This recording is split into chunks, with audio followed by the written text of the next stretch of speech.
কেন্দ্র করে নিষিদ্ধ ঘোষিত আওয়ামী লীগের নেতাকর্মীরা ফরিদপুরের ঢাকা খুলনা মহাসড়ক অবরোধ করেছে বলে জানা গেছে। এ সময় তারা গাছ ফেলে ও টায়ার জ্বালিয়ে যান চলাচল বন্ধ করে দেয়।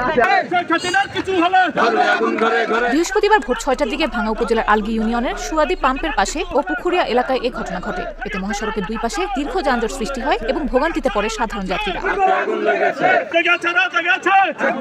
পুলিশ ও স্থানীয় সূত্রে জানা যায়, ভোর থেকে কয়েকজন নেতাকর্মী লকডাউনের সমর্থনে মহাসড়কে অবস্থান নেন। পরে আরো অনেক লোকজন যোগ দিলে পুরো মহাসড়ক অবরুদ্ধ হয়ে যায়। এতে এলাকায় উত্তেজনাপূর্ণ পরিস্থিতি সৃষ্টি হয়। এ সময় ঢাকামুখী কয়েকটি খালি অ্যাম্বুলেন্স ফেরত পাঠানো হয়।